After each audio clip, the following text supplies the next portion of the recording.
God. Praise to you, Yeshua, our God, King of the universe, who gives us the Torah of truth and the good news of salvation to his people and to all the peoples throughout his Son, through his Son, Yeshua, the Messiah. Amen. All right, guys. Okay. So for the exciting next installment of basic foundations, hopefully cementing in your brain all the wonderful gaps that you never knew you were missing, to give you enough understanding to be able to just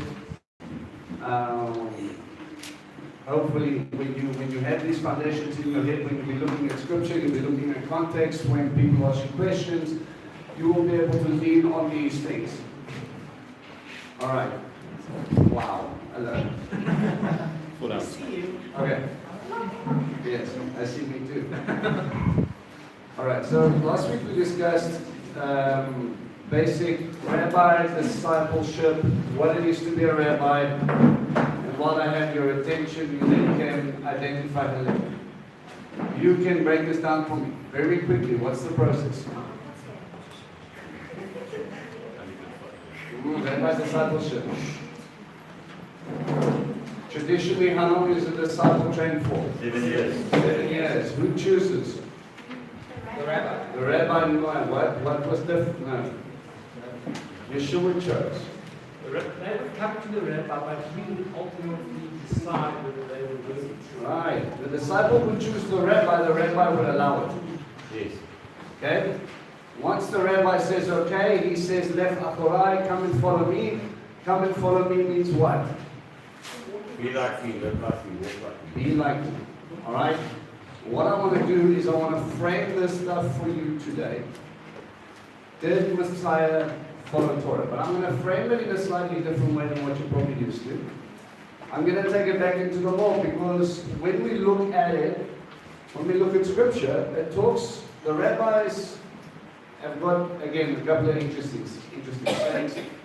The sages say that a life studying Torah is a life well lived.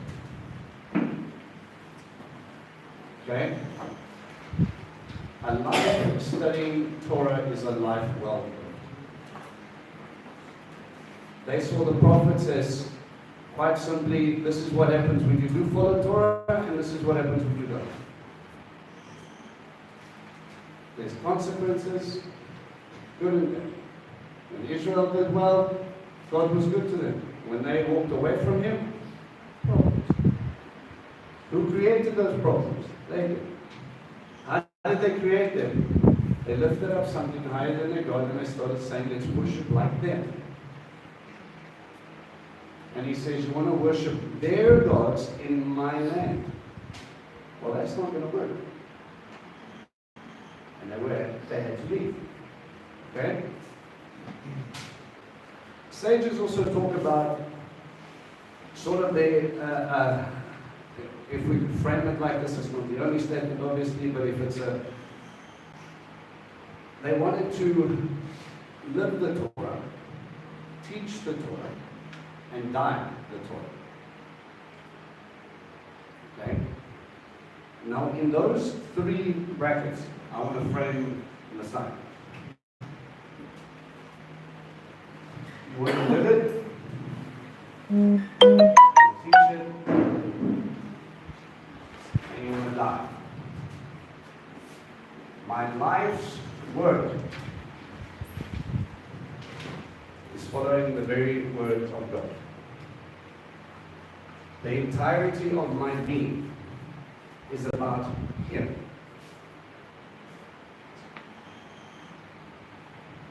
Guys, this is important. We get hung up on our callings, we get hung up on our identities, we get hung up on our jobs, we get hung up on our families, we get hung up on all types of things, and we forget the point overall. To live in a way that would please your Father. That's the point. That's the essence of life. You know, you have all these really smart people, psychologists, what is the meaning of life? You were created for a relationship with your Father. Give me the rules or the boundaries of my relationship. It's here. How do I know? Surely Messiah would have given us more. So I want to look at a few things about his life, and there's only a few. Because I really want to get into the Sermon on the Mount with you guys. And I'm going to make a few quick cross references to kind of get into that more. All right. So let's start off with. Let's go to Luke 2, and I want to just show you.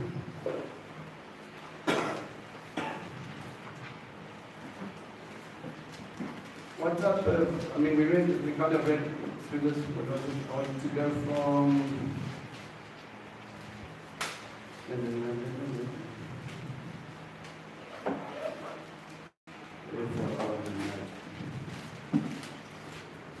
See, this is so profound. It's not even in my mind. From verse 21, 2:21, Luke 2:21. All right, so again, we know that there were rabbis before Yeshua. We understand that Galilee was a time of discipleship. We understand that he broke the mold with his disciples. He only changed it for 3.5 years, but he gave them the Ruach HaKodesh, the Holy Spirit, to help them become more like him, changed them completely. You know, Peter went from denying Christ to standing up on temple steps saying, "You crucified him. How could you be so silly?" You know, he couldn't stand up and be bold and saying, "Yes, I'm a follower. Yes, I'm a disciple," to 3 individual people, but now he can stand up in front of everybody and say, "This is what it is." What changed? The Holy Spirit helped him become more than what he could be. Helped him become bold like his rabbi. Helped him to let go of himself so that he could focus on what he was doing. But if we set that in the framework and we look at Yeshua's parents a little bit, surely if God was establishing something new, it should have started really with Joseph and Miriam, yes? Because they were ultimately responsible in the close setting of training up their child. Right? Yes? Everybody agree with me? That is your responsibility, right? So from verse 21, we pick up a couple of little indicators here. On the 8th day, when it was time for his Brit Milah, what is a Brit Milah? Circumcision, and it's a sign for which covenant? Abraham's covenant, all right? Are you starting to see the layers on which we're trying to pile on so that you can understand the fullness of what we're talking about? At the time of establishing the covenant with Abraham, he was given the name. Right. On the 8th day, you would give the name of the child. Not a day before. Where else do we see that?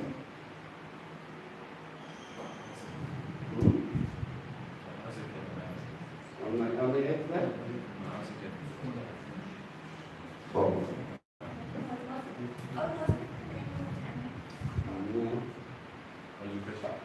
Where else do we see this happen before? On the 8th day. Yeah, on the 8th day. Or when do we see a name being given, a name being announced? John, right? Remember, he was mute. He couldn't speak. He didn't believe that this was going to happen. And then they said, "You will call this kid Yochanan." Right? And it was only when he said, right, his name is Yochanan, when they were asking about the name. He only revealed the name after the 8th day. It would be the time of his dedication. Dedicated to God, established in this covenant, and he was given the name Yeshua. Okay? Which is what the angel had called him before his conception.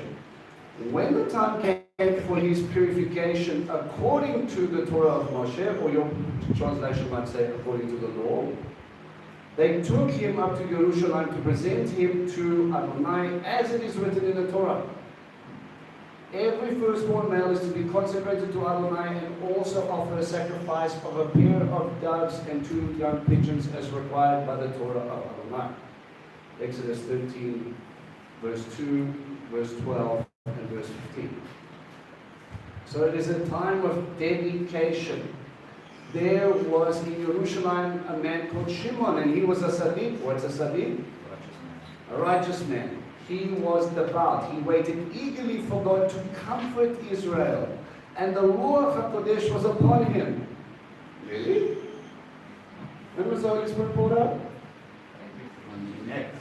In Acts 2. But yes, we have pictures of the prophets and Samson and those guys having smatterings of the Ruach HaKodesh. The Holy Spirit came upon them, but it wasn't a mass outpouring like it was when he was talking about establishing the new covenant. Yes? You understand what I'm saying? Sorry. Alright? Remember, in the new covenant, it says that he will give us his spirit and write Torah on our hearts. But he was going to give it to every one of his creation. Right? Where before, it was only the guys who were lifted up to be able to do a specific work. You understand? Okay? So here we have this guy who's going to be doing a specific work. Okay? It had been revealed to him by the Ruach HaKodesh that he would not die before he had seen the Messiah of Allah. Now let's just pause there. Let's give you history. Rewind a little bit. We have Hanukkah, we have taking back the temple, we have brothers fighting, we have Rome coming in, we have Romanization, and then we have something called Mount Arbel. Okay?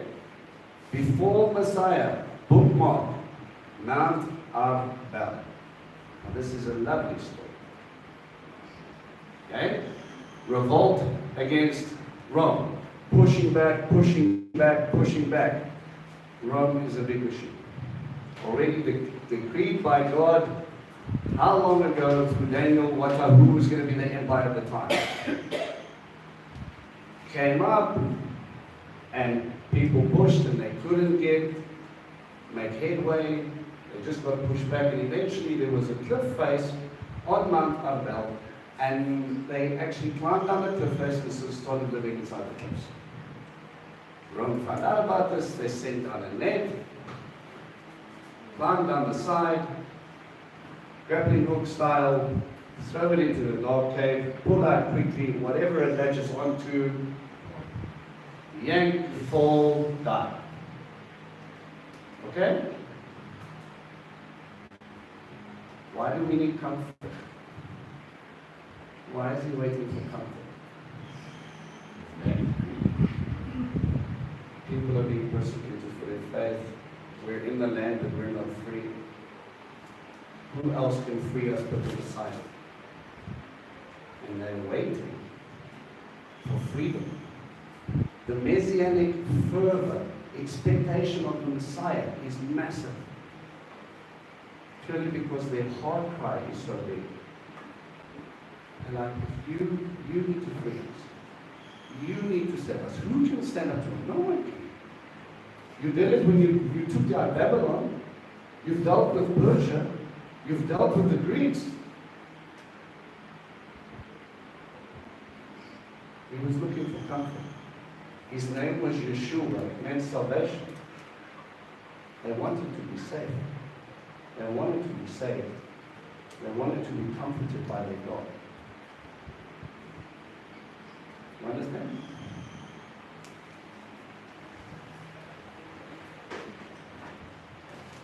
Prompted by the Spirit, he went into the temple courts when the parents brought in the child Yeshua to do for him what Torah required. Shimon took him in his arms and made a bracha, a blessing to God, and said, "Now, Adonai, according to your word, your servant is at peace as you let him go. For I have seen with my own eyes your Yeshua, which you prepared in the presence of all peoples, a light that will bring revelation to the Gentiles and glory to the people of Israel." Yeshua's father and mother were marveling the things Shimon was saying about him.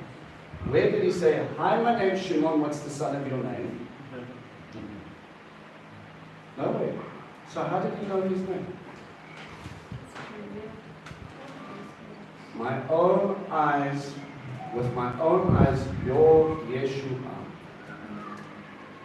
I've seen your salvation.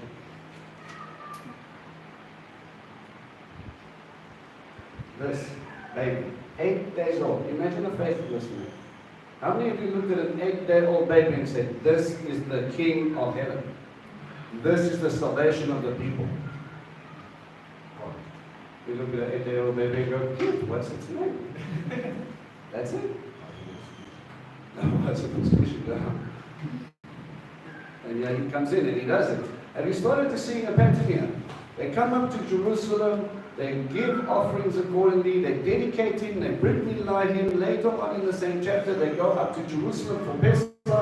If your eyes will jump down to verse 41, they went up to Jerusalem for the festival of Passover, and as he went on and on and on, his parents were devout Jews. Yes? Yes. Torah observant. Okay? So let's see. When Yeshua was brought in, he was set up, so I'm going to put this here.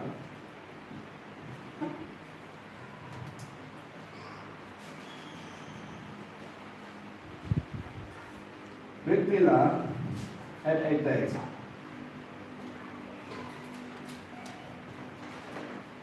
Dedicated. He attended. He attended Pesach, Passover, in Jerusalem, as God said they must. Okay? Alright. Let's carry on with the living. The living part, and it's going to overlap it. I want you to go to Matthew 9, verse 20.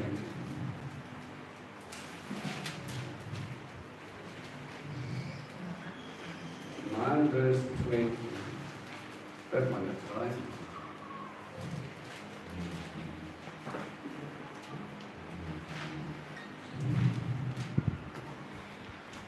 All right.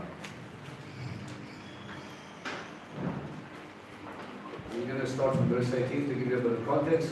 While he was talking, an official came in, kneeled down in front of him, and said, "My daughter has just died. But if you come and lay your hands on her, she will live." Yeshua with his disciples is telling me, then got up and followed him.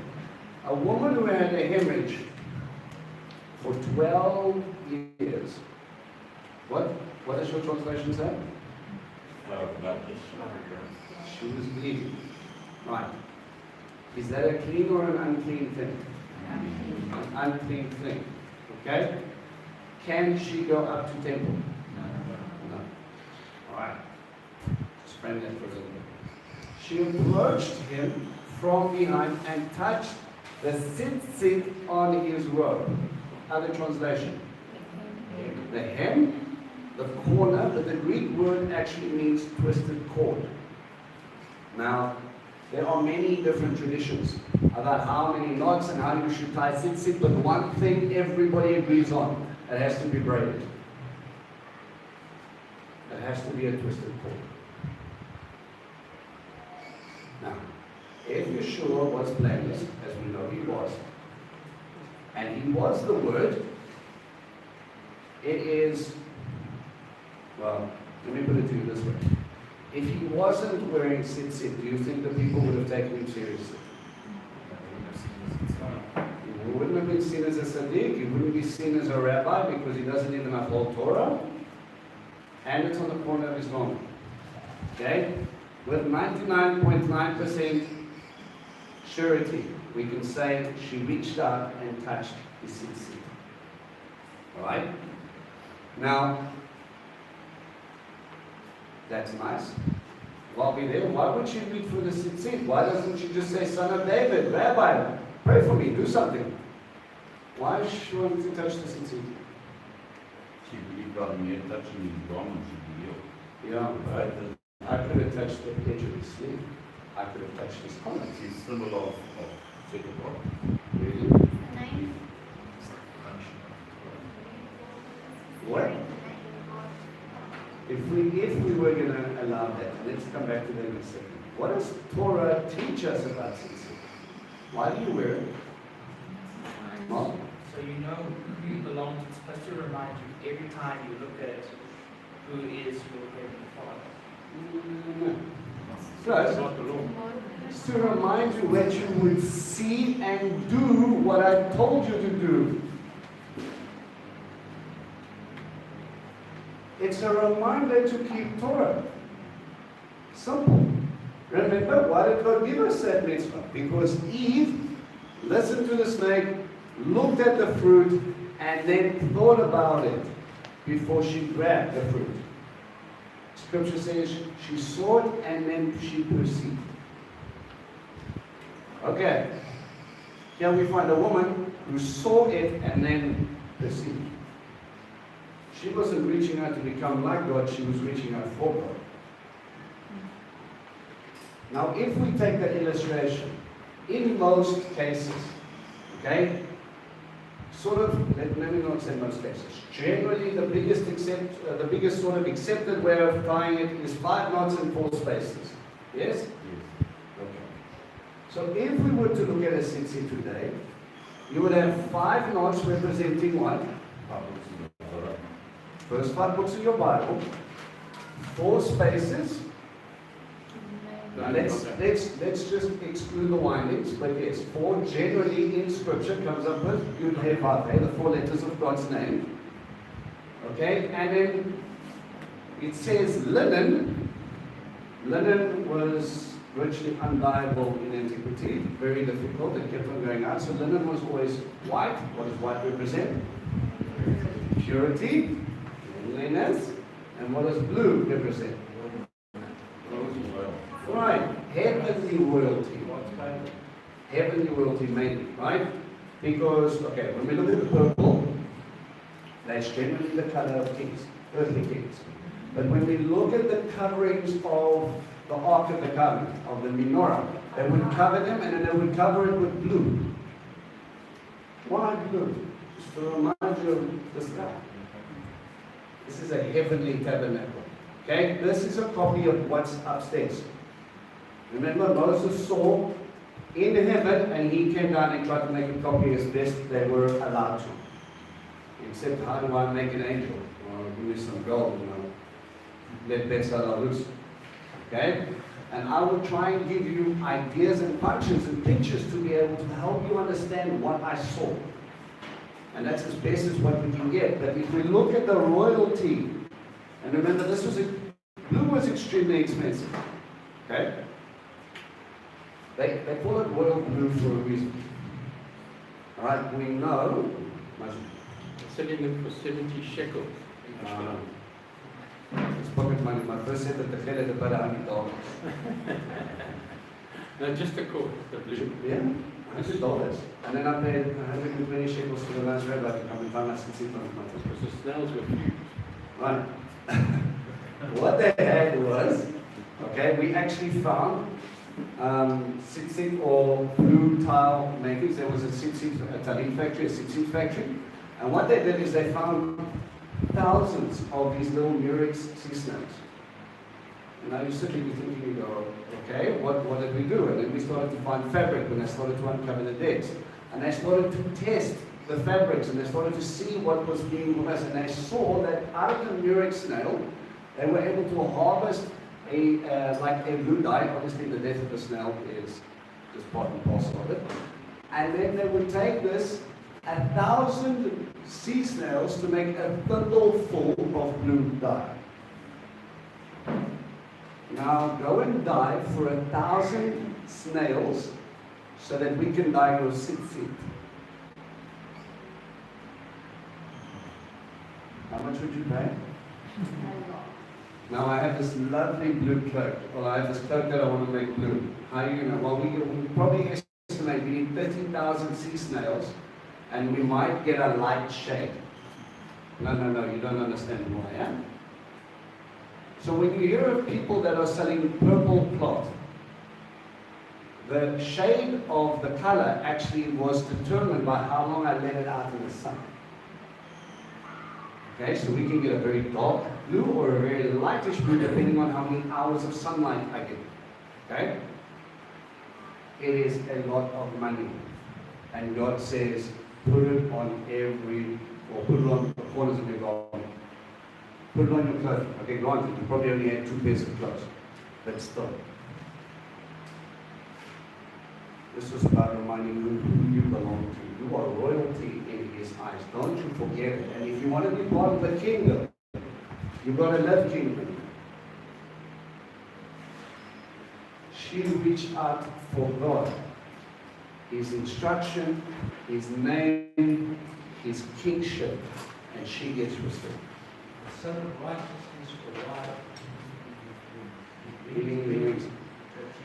There's an interesting picture of that with the talit, right? They say it's supposed to symbolize the wings of an eagle. Alright. So, you guys all more or less okay with the tzitzit, and he was tzitzit. Alright. You guys know a lot about Shema? Yes? Okay? I want to show you the verse that we see him bring the remez into it, Mark 12. Mark 12, verse 28.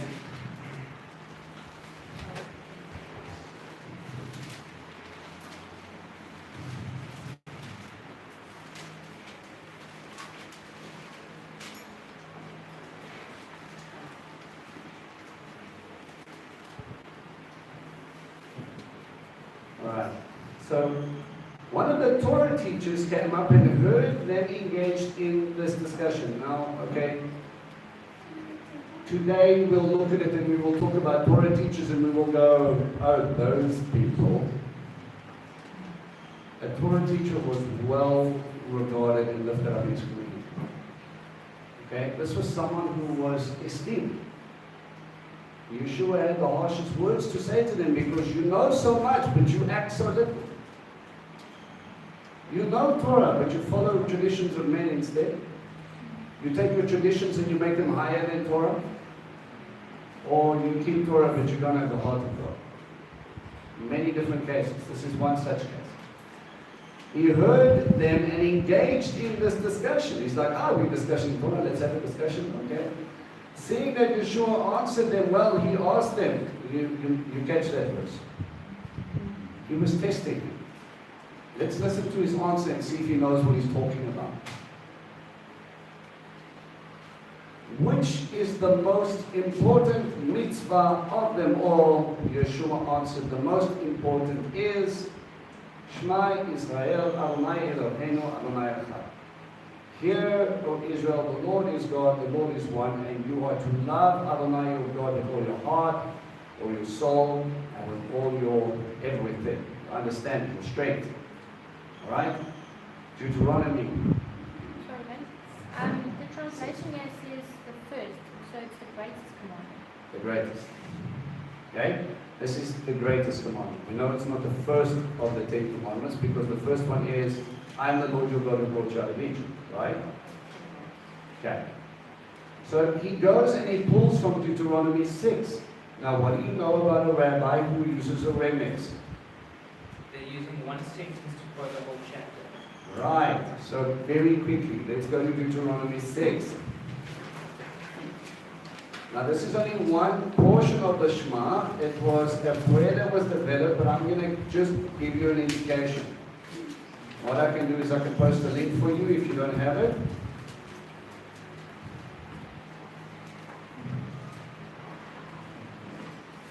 Okay. So he starts at verse 4. It says Shema Israel. Alright. And if you go to verse 6, it says, these words I'm ordering you today are to be on your heart. And you are to teach them carefully to your children. You are to talk about them when you sit down, when you are traveling on the road, when you lie down, and when you get up. He's giving them Torah. Talks about the 2 stone tablets in chapter 5. And he says, I'm giving all of this to you, and I don't want you to stop talking about it. When you're sitting down, when you're lying down, when you walk, whatever you're doing. Right? Tie them on the hand as a sign and put them as a headband around your forehead. Write them on the door fronts of your houses and on your gates. Okay, so that's where the verses we get tefillin from, where you'll see Jews where they'll have the boxes on their arms and on their heads. They take that prayer and they wrap it up inside them to help them as a physical reminder to meditate on it day and night, to think about God day and night. And they put it on their left arm and they bind it around because it's closer to the heart. So that you will learn to love. Don't just think about it. Act on it. Okay? We actually have examples archaeologically of Tefillin dating all the way back to Yeshua's time, so we know they were there. All right? They was actually slightly smaller than the ones, slightly bigger than the ones we have today. The mezuzah that you see on the door frames of a Jewish house, same bread, boiled up, stuck in a case. The little case is not what's important. It's the bread inside the case that's important. It's a reminder that when I walk in and out my house, whose house is this? How am I supposed to govern my house? And we see it when we go to Jerusalem. They stick them on their city gates. When you walk into Jaffa Gate, my favorite entrance, there's a mezuzah bigger than my Bible. Makes me very happy because the first time I go, that's the first thing I touch. In that Deuteronomy 28, you're coming in and you're going out. Yeah. It will be a continual reminder. Yeah. That's also a belief for you that when you see it exiting your house, you know who you stand for in the outside world as well, not just in your house. Right. Okay. It says, he carries on, he goes, when Adonai your God has brought you into the land, swore to your ancestors, Abraham, Yitzchak, and Yaakov, that he will give you. Now again, he's talking, Sinai covenant has happened. If I wasn't worried about Abraham, Isaac, and Jacob anymore, we would just say, that's it, done, boys, don't stress about what I did with those guys. But like we learned, every covenant stands upon another. Right? Cities great and prosperous which you didn't build, houses full of all sorts, good things which you didn't fill, water cisterns dug out which you didn't dig, vineyards, olive trees that you didn't plant, and when you have eaten your fill, then you be careful not to forget Adonai, who brought you out of the land of Egypt, where you lived as slaves. You are to fear Adonai your God and serve him. Go back to more. These guys are sitting there and they don't fully comprehend. You are in the land. You've been given all of this. You are living here. Yes, there's Rome. But you are dealing with Roman infrastructure. You are benefiting from things. I find it very interesting that God used people like Herod the Great to build monuments unto themselves. And he used those places. Caesarea was a man-made port. And he sends people out on their missions from something Herod built to go and expand his kingdom. He used Roman roads, the road leading to Damascus, to capture the attention of a rabbi who was persecuting other Christians, or Christians. And Shaul, for the first time, on a Roman road. The Roman citizen of this. And the Roman citizen, all of a sudden, has this major wake up. Guys, he says, when you're going to be in the land, you should understand that you should fear me, do not forget me, you should love me. And these guys, they've gotten all past that. They've forgotten him, they've forgotten what he was about, and they've forgotten why they're there. Okay? It says the second mitzvah is this. You are to love your neighbor as yourself. Now, this is what they call a kesher. A kesher is when a rabbi links two portions together, not like a remez, he's not hinting it to, but he says, if you want to know how to Shema Israel, love your neighbor as yourself. Remember when we were talking about Rabbi Hillel, who happened just before, and he said, the Gentile said, make me a proselyte. Okay? But teach me the entire Torah while standing on one leg. And I looked at him and he lifted up his leg and he said, what? Love the Lord your God with all your heart, soul, and all your might, and do unto others what you would like done to you. The rest is commentary. Now go and learn. He actually pulls references from the guys that have gone before him who understood the heart of the matter. And he brings them in line and he says, guys, everything about Torah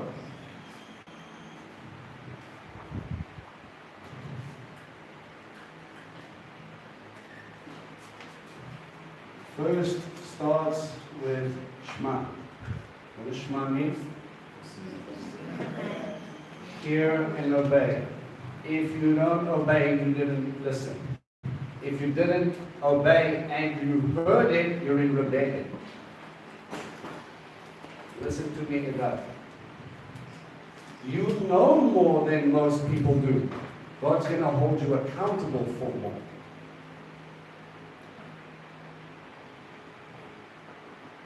I love you. It's the truth. You know, so act in the knowledge of what you know. He's giving you this. Hear and listen. The Lord is God. Statement. Description. He is Echad, is one, as in unity. Right? And you shall love Him. How do we love Him? According to John, it says, follow His commands. How did Yeshua love God? He taught Torah, He lived Torah. Go to Matthew 5.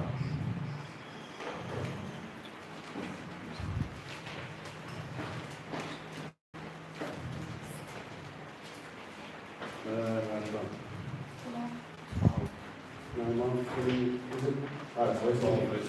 Thanks. All 12 verse 28. Thank you. Yes, somewhere in the Bible. All right. So now we go into a portion, and I don't unfortunately have hours to do this. But I want to get you to it. It's literally the portion that they call the Sermon on the Mount. Okay, that's what theologians call it. It happens just a little bit north of Capernaum. There's a lovely natural theater that happens over there. And you stand at the backdrop of the church, not actually where the church is, but if you go to the side and behind the church, on the right-hand side, there's a little road. And you stand over there, and it's just comes all the way around you, and then there would be a space probably for Yeshua. There's olive groves there today. So you could have 2,000, 3,000 people easy sitting over there, and Yeshua sitting at the bottom, and he'd be able to talk as plainly as a whisper, and they would be able to hear everything. When you stand there in that valley, you can see a little speck of a cloud down there, you can hear him change gears. Alright?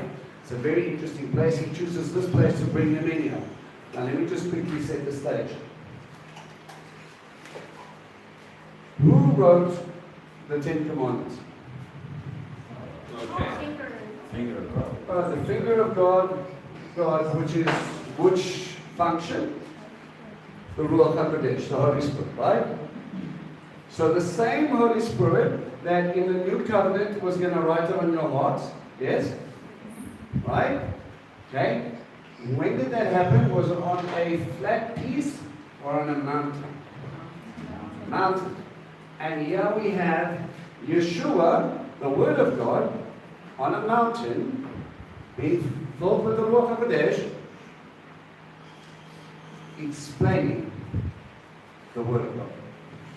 Okay, so how beautiful of a mountain. Yes. It brings into Isaiah 52. But he brings in, and this is what we need to understand. This is very, very, very, very, very important. If you hear very little else, but you understand this point, I'm happy. Yeshua did not come to correct them for following Torah. He came to challenge their interpretation of Torah. Okay, and I'm going to get into this now. Alright?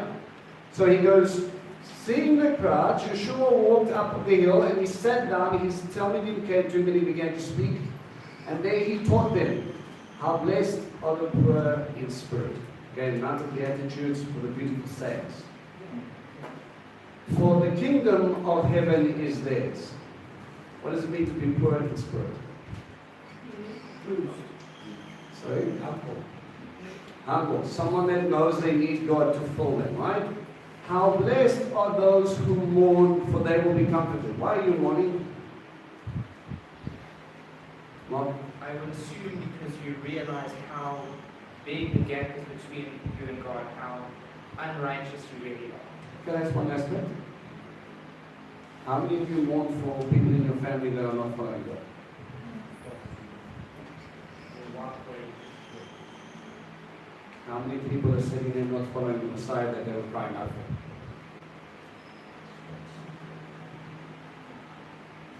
Don't miss it, it's right in front of you. How blessed are the meek, for they will inherit the earth.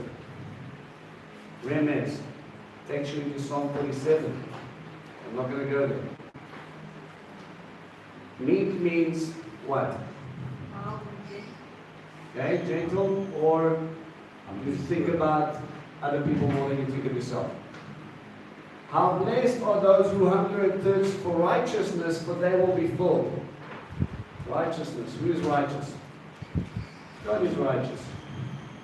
How blessed are those who show mercy, for they will be shown mercy. How blessed are those who are pure in heart, for they will see God. How blessed are those who make peace, for they will be called sons of God.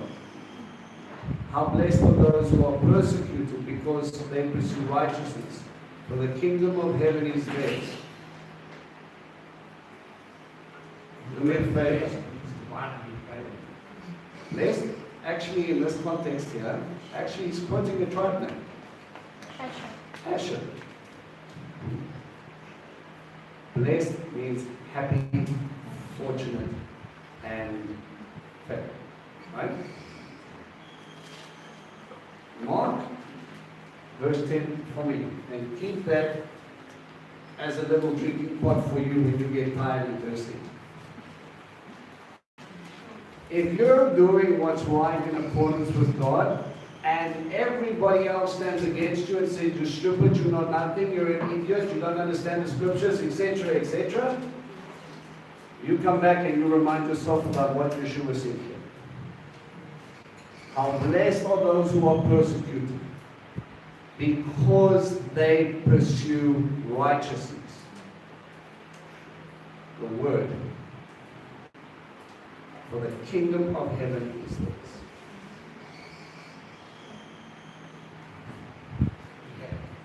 Now this is where most people stop. They're like, that's the beautiful sayings, everybody, thank you very much. They don't like the next part. How blessed are those who, when people insult you and they persecute you and tell you all kinds of vicious lies about you, and because you follow me. So he takes it a step further. Rejoice, be glad, because your reward in heaven is great.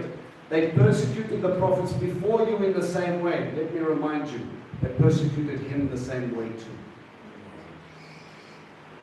You are the salt for the land, but if salt becomes tasteless, how can it be made salty again? Salt is a reminder of loyalty, preservation, and cleaning. You are to preserve the Torah. You are to be loyal to God, and you are to clean out the chach, the sin. It is no longer good for none except to be thrown out to the people to be trampled on. If you don't do what you're called to do, what good are you? You are the light of the world. The town built on a hill cannot stand. A lamp, a menorah.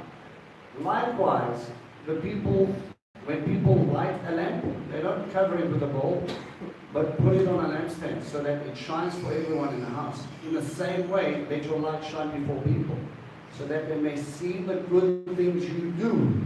Not think about, not meditate about, not focus on things you do, and praise your Father in heaven. It's good to keep Shabbat. It's good to keep the feast. It's good to follow God.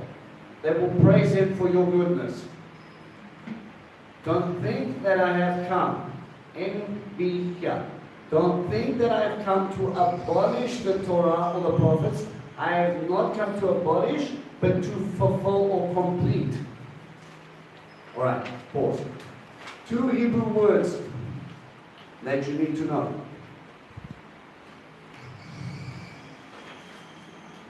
I'm just going to put this here. To abolish is levalel. Okay? And to fulfill or complete is lekayed. Now again, these are rabbinic terms. Okay? To abolish levalel means to misinterpret or teach wrongly. If I misinterpret it, I bring you into misconduct. Let me explain. If I say to you, Shabbat has got nothing to do with work and it's only about the Creator. Right? And as long as you love God, you can do whatever you want on Sabbath. You should be preaching. Right? This is the part where you take me out and stone. Right? I misinterpret what it's about and I lead you into misconduct before God. Okay?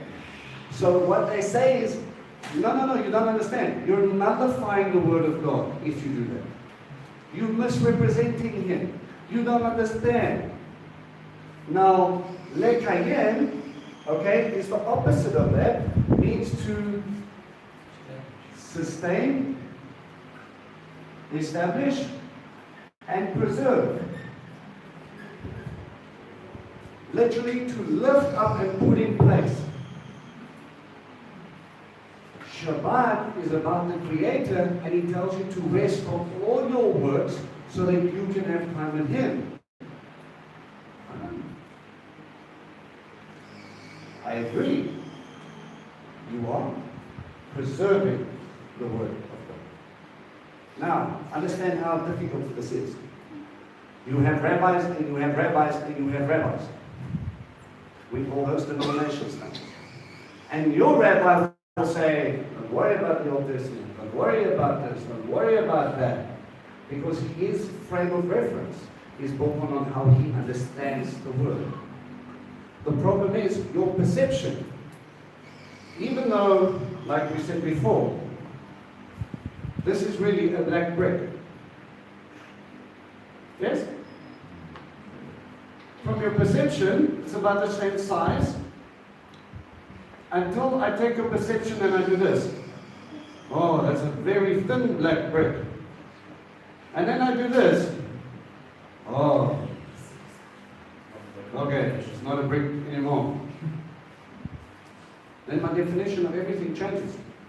So instead of using this to build my house, I now use it to phone people. Whoops. Right? Very expensive brick. Okay? Must blink. Do not set alarms. Alright? So he comes in and he challenges them and he says, I did not come to nullify, to teach you wrongly. I'm here to challenge your interpretation. You've got it wrong, let me help you put it back in its right position. Alright? Now let me show you how, we might get there. A second. Yes, indeed, I tell you that until heaven and earth pass away, not so much as a yud or a stroke will pass from Torah. Now hang on a second. Here we have something called, what's that letter called? A yud. Okay, now some scribes will have the yud a little bit more fancy. Obviously the letters are a bit bigger here. This piece here is called a quote. That's what he references. The decorative flick of a scribe's pen, not even the letter. Some say a jot or a tittle, decorative markings. Okay? Not even the fanciness in his scribbling is going to pass away. Now, there's an interesting little parable I'll share with you quickly.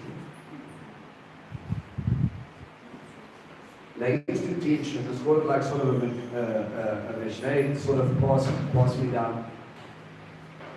Apparently what Solomon did back in his days, to nullify the mitzvah, the instruction that says you are not to take many wives, he changed the letter by nullifying the yud in its entirety. And he says, that yud's not really there, it was a smudge on a scroll, and if I take that away, it meant have many wives. Okay, so this is how the story goes. The yud is very upset. He's heartbroken. He goes up to heaven, stands before his father, and he goes, you won't believe what Shlomo did. He took me out, he scrubbed me right out of the book, out of that whole sentence, he took a piece of me away. And God said to him, as he comforted the little youth, don't you worry, not one youth or stroke, jot or tittle will pass away until everything has been established. Solomon can do what he wants. I am the authority here. Isn't it nice when your rabbi brings little nonsense trying to tell us the story? He's teaching them like children, and these guys are supposed to think. He brings them in and he says, I am going to establish this. He is the word. To take away a letter is to take away a piece of him. Never mind the yud being the first letter of God's name and the first letter of his.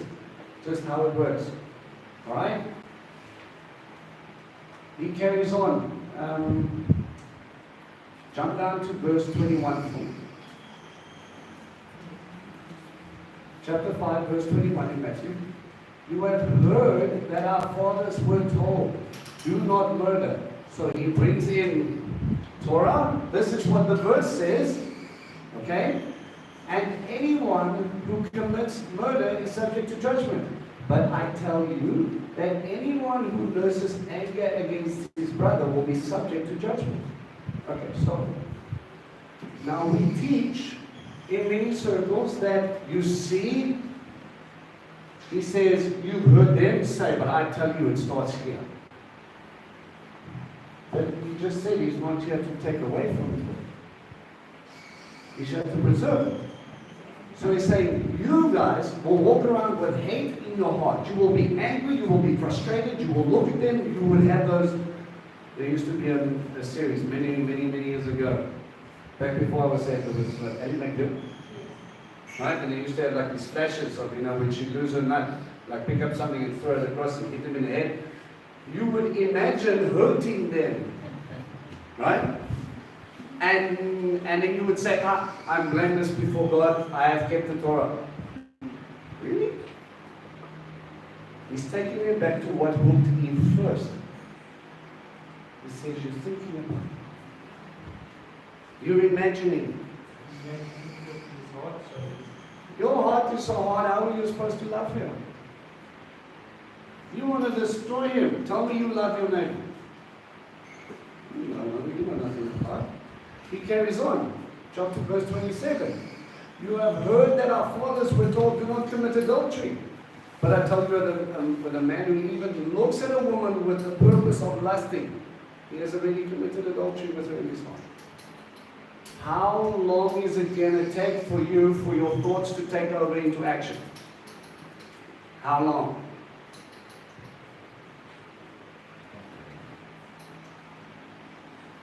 Listen to me, guys. This is the way it works. What you feed up here, what comes out here.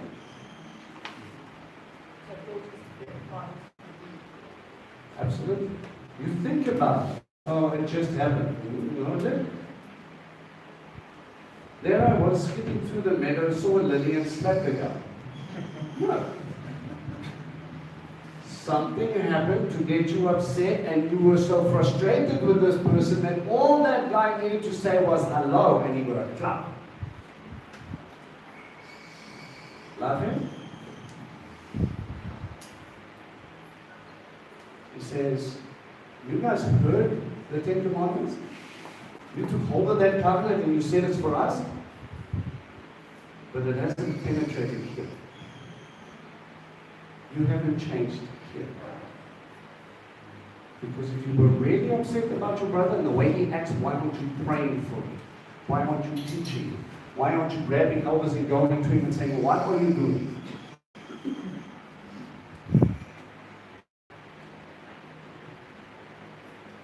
You don't do anything.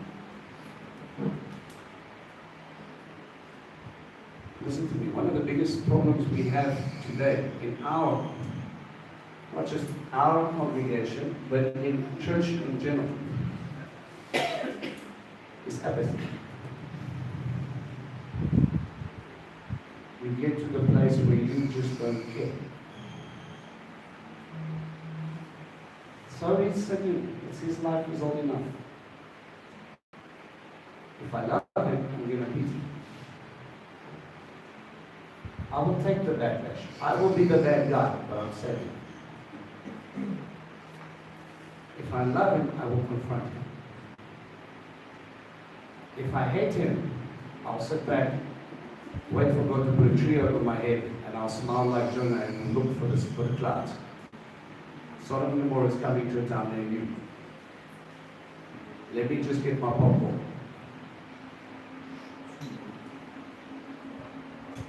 Listen, we are to live like Messiah.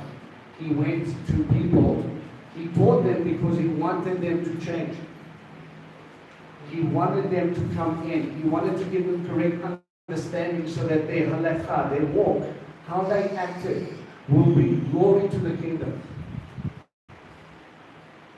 Guys, Greek thinking will tell you, you study the Bible so you know the words and the verses. That's enough. I tell you they're wrong. The highest form of worship is to study the Bible so you can live it out. It means nothing to me if you can quote chapter and verse and do none. It means nothing. I can teach a 2-year-old, 3-year-old to copy. How do I teach them to live? They follow you. Paul says it. Right? Follow me as I follow Christ. I'm going to do my best to keep up with him, and I'm aiming at that. And I might stumble once or twice, but instead of beating me, you're there to pick me up. But I'm giving you something to aim at because right now you can't even see him.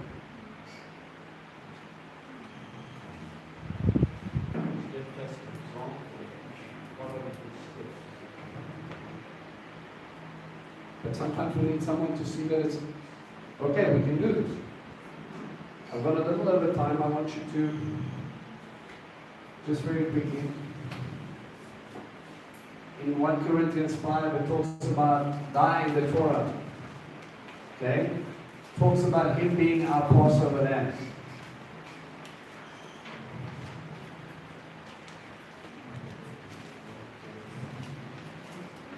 Okay? 1 Corinthians 5 verse 7.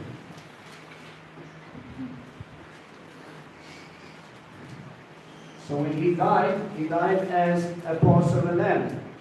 Right? In Isaiah 53, it talks about that he's our guilt offering. It's a beautiful passage. He bore our sins. In Matthew 28, it talks about the people going after the Shabbat, after celebrating Pesach, and if you look in accordance to Leviticus 23, the day after the weekly Shabbat is the festival of first fruits. He was raised on first fruits. We'll get into this. He's the first fruits of our resurrection.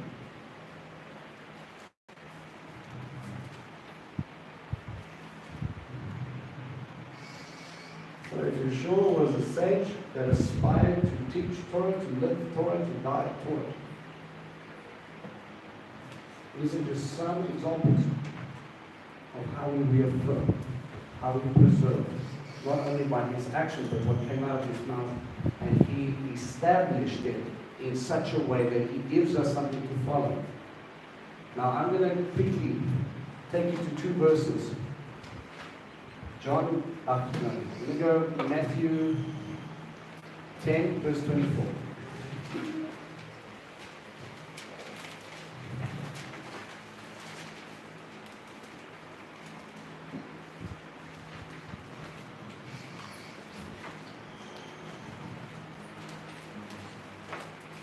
Matthew 10, verse 24. I just want to kind of sum up for you the rabbi's teaching in a way that he will help you understand what you should be doing next. A Talmid is not greater than his rabbi. A slave is not greater than his master. It is enough for a Talmid, a disciple, a student, that he becomes like Israel.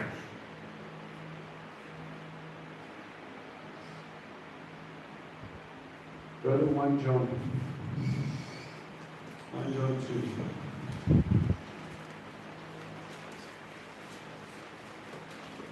Anybody please read that in a minute?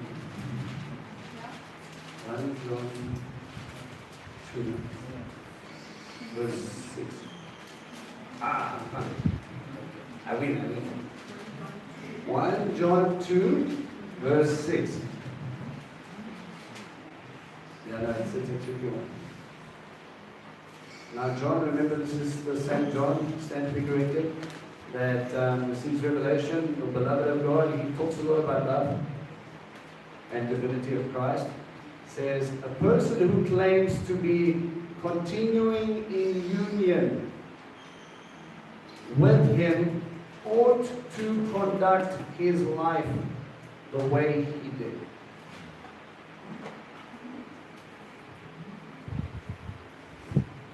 One John, not John 1 John, you got it?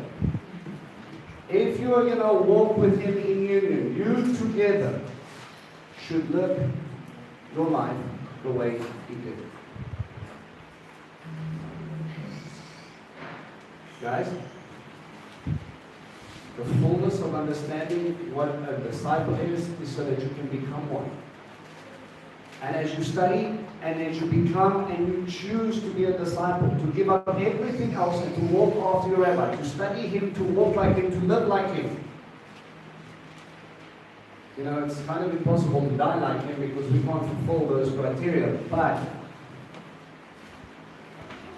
Scripture talks about us being a living sacrifice so that we would be able to be good.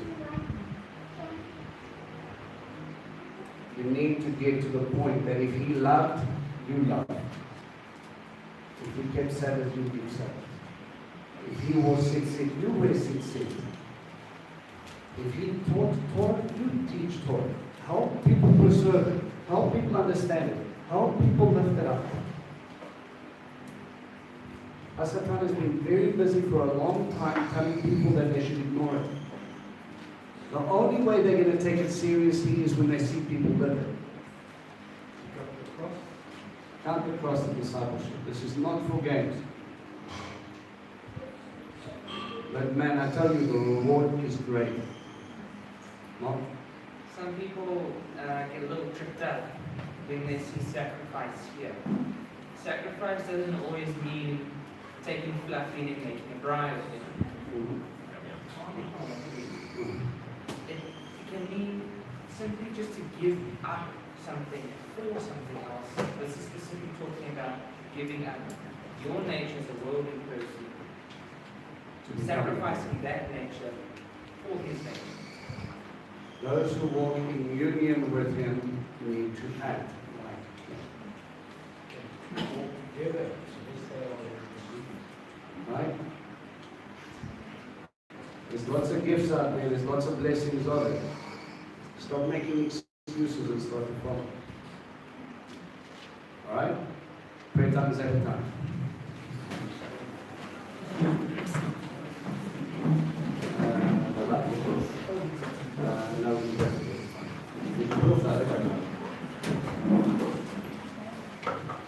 Don't be so scared to run away. Ephesians is a goodie. We're going to open up that book for you right nice and easy in the beginning before we actually get to the text. Guys, there's a lot in there that's very, very, very, very, very, very applicable to Willing Church and very applicable to us. So if you don't have anywhere to be at Shabbat, you shouldn't have anywhere to be. Hang around the door.